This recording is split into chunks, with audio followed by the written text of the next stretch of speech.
بدخشانم، تو میدانی که بیحال است وارخ.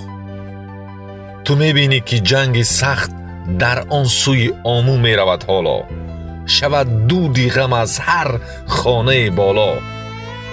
تو میدانی که هر دم میشود مردم پریشانتر.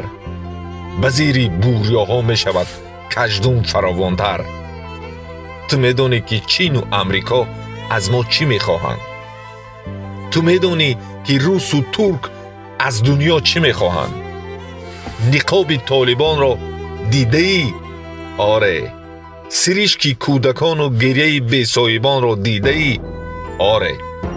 چرا پس جنگ باید کرد؟ چرا پس تیر باید زد؟